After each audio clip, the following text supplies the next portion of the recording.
Hey everyone, welcome back. We're doing a deep dive on Bitcoin today. Sounds good. You guys sent in some really interesting stuff. This article about historical price patterns, have you ever noticed? Yeah. Bitcoin kind of goes through these boom and bust cycles. Yeah. Like it's not just random, right? Right. So this article digs into those patterns. It talks about this thing called the hybrid indicator. And I don't know, it sounds a little like Minority Report-ish, but for crypto. Yeah. Before we get too far into the weeds here, can you give us a quick breakdown? What is this hybrid indicator? Yeah. So think of it like, a detective's toolkit for analyzing Bitcoin price movements. Okay. Instead of relying on just one clue, it combines a few different technical analysis tools. There's the relative strength index, or RSI. Then there's the moving average convergence or divergence, or MACD, which sounds very complicated. Yeah. And then also something called the Mayer multiple. Right. Each of these tools basically measures different aspects of market sentiment, price momentum, all that kind of stuff. Got it. By blending them together, this hybrid indicator aims for a more comprehensive view. So it's like having three different analysts whispering in your ear, each with their own perspective on where Bitcoin might be headed. Yeah, exactly. Interesting. Now, the article highlights a few years in Bitcoin's history, 2013, 2016, and 2021.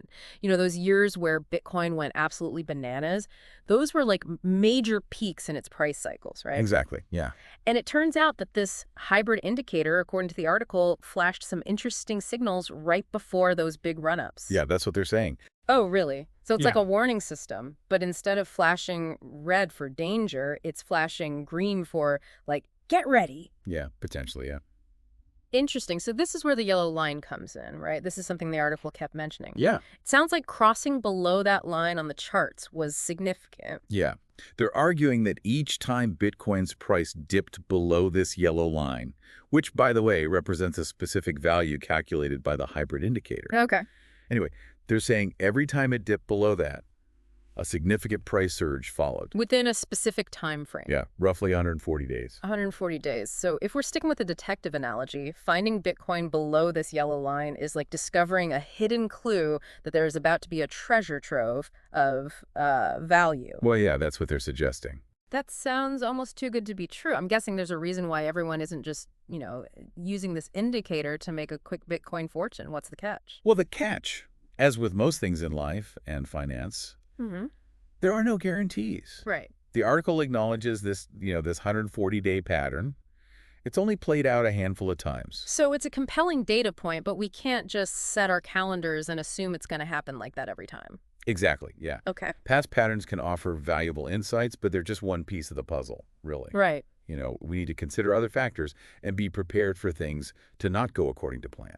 Speaking of unexpected, the article also mentioned something called bearish divergence. And I have to be honest, just hearing that phrase, it makes me a little nervous. It sounds like a storm cloud forming over my Bitcoin portfolio.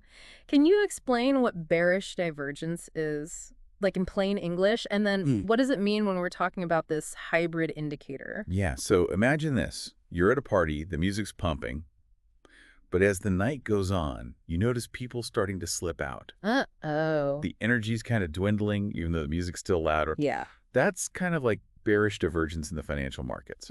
It's when the price of an asset, let's say Bitcoin in this case, is going up.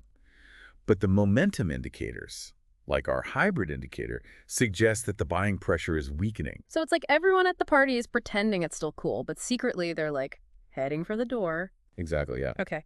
And the article suggests that this bearish divergence might be happening with Bitcoin right now, which is a little unsettling. What kind of warning signs should we be on the lookout for? One classic example is when the price of Bitcoin makes a new high, but the corresponding peak on the RSI, or the MACD, is lower than the previous peak. Okay. That's a telltale sign that momentum might be fading, even as the price keeps climbing. So, it's not a guaranteed crash signal, but more like a yellow light flashing, telling us to, proceed with caution. Yeah, I think that's a good way to put it. Okay. So, if the 140-day theory is just one piece of the puzzle and bearish divergence is out there, throwing some caution into the mix, how do we make sense of all of this? Is this hybrid indicator more like a crystal ball or just a fancy compass? I would say it's more like a compass. It can point us in a potential direction, but it can't predict the future with, absolute certainty. Well, of course not. And that's the thing, right? Right. So the key is to use it alongside other tools, other information, to really navigate the market effectively. That makes sense. So this hybrid indicator, it seems to have a pretty good track record, at least based on the article's analysis of those past Bitcoin booms. But we need to remember that it's not foolproof. And even if it flashes a buy signal, we need to be looking out for those signs of bearish divergence. And speaking of interesting signals, the article mentions something called a pivot high signal. What exactly is a pivot high, and why should we care? So a pivot high signal, in this context, occurs when Bitcoin's price, it reaches a peak and then drops below a certain level determined by the hybrid indicator. Now, what's fascinating about this signal is that historically, it's been relatively rare. Oh, really? It's only happened 4 times in Bitcoin's history. Wow. And each time, it's preceded a significant market correction. Oh, wow. Or a crash. Okay, now that does sound a little ominous. So this pivot high signal is almost like the canary in the coal mine. It's definitely something to pay attention to. But again, no single indicator provides a perfect prediction. Right, of course, of course. So we've got the 140-day theory, we've got the potential for a surge, we've got bearish divergence urging caution, and now this pivot high acting as a potential alarm bell. It seems like this hybrid indicator, it really does keep you on your toes. The article also mentioned that Bitcoin has been above that yellow line, the one that often precedes a surge, for a while now, something like 600 days, which is a long time. What happens when Bitcoin hangs out above the yellow line for an extended period? Does that make a potential move more likely, or less likely? Or does it just throw the whole theory out the window? That is the million-dollar question, isn't it? Right. And honestly, there's no straightforward answer. Some analysts might see this extended period above the yellow line as a buildup of potential energy. Okay. Like a spring coiling tighter and tighter, Yeah. suggesting a more explosive move when it finally releases. Interesting. But then others might see it as a sign that the indicator's effectiveness might be waning, or that the market dynamics have shifted. Past patterns are less reliable now. So it's just more information to digest. Yeah. More pieces of the puzzle, but not necessarily a clear-cut answer. I think that's a good way to put it, yeah. Okay. I think this is what they call a high-risk, high-reward situation in the Bitcoin world. But instead of just relying on, gut feeling, we're trying to analyze the data. We're trying to understand these historical patterns and hopefully make more informed decisions. And speaking of information, there's another intriguing detail from the article that I want to unpack. It has to do with how this hybrid indicator might actually be used to navigate those scary Bitcoin crashes we were just talking about. But first, a quick break. Okay, so we've established this hybrid indicator. It's a powerful tool, but it's not a crystal ball, right? Yeah. You mentioned something about the indicator, though, being useful for navigating those scary crash scenarios. I think we could all use a little help in that department. Absolutely. See, even though the article, it focuses on those price surges, right? Yeah. Those exciting moments. The real value of a tool like this, I think, is in risk management. Right. Think about it. So if the hybrid indicator, it flashes that pivot high signal. Or if it's showing bearish divergence while the price is still high, that could be your sign to, proceed with a little more caution. Okay. Maybe even consider, taking some profits off the table, that kind of thing. So instead of just riding the wave of FOMO, the fear of missing out, which, let's be honest, can be pretty strong in the crypto world, we could actually use these signals to make more strategic decisions. Exactly. Okay. It's about understanding the historical patterns, Yeah. recognizing those warning signs, and then making calculated decisions based on, on the data. Yeah, it sounds a lot more like investing and less like gambling when you put it that way. I like it. I like it. This is why I love these deep dives. It's so easy to get caught up in the hype, especially with something as volatile as, as Bitcoin. But when you take a step back, look at the bigger picture, look at the data, look at the historical context, it really can change your perspective. Totally. So we've got this hybrid indicator giving us these potential buy signals, sell signals, everything in between. It's like having a personalized crypto advisor, Right. But like any good advisor, it's important to remember they don't always have all the answers. Yeah, for sure. The hybrid indicator is great, but it's like one tool, right? You've got to use it with other forms of analysis. Stay informed about what's going on, the broader market trends. Like what kind of things? Give me an example. Well, things like macroeconomic factors, like what are interest rates doing? Regulatory changes. Oh, right, of course. Governments could always step in and, shake things up. Exactly. Yeah. Even just technological advancements. Huh. Like all of those can impact Bitcoin's price. Right. That's a really good point. It's like just because you've got a great map doesn't mean that you can ignore like the weather report, Right. or road closures. Exactly, yeah. Yeah. You got to be aware of the bigger picture. So let's say, like hypothetically, we're looking at Bitcoin today. This hybrid indicator, it's suggesting there might be a surge coming based on, that 140-day theory. But then at the same time, we're seeing a little bit of bearish divergence creeping in. And then to top it off, there are these whispers in the news about potential regulations that could, really shake things up. How do you weigh all these different factors? What advice would you give to someone trying to make sense of all this? Yeah, that's where things get really interesting. And I think, where personal risk tolerance comes into play a lot too. Okay. Because there's no one-size-fits-all answer, right? Yeah. Some investors might look at all those mixed signals and think, okay, maybe I'll play it safe. Maybe they'll reduce their exposure a bit or tighten up at their stop-loss orders to try to, limit potential losses. Sure. But then others, maybe with a higher risk tolerance, might see it as an opportunity, like, ooh, volatility. Maybe I can capitalize on this. Right.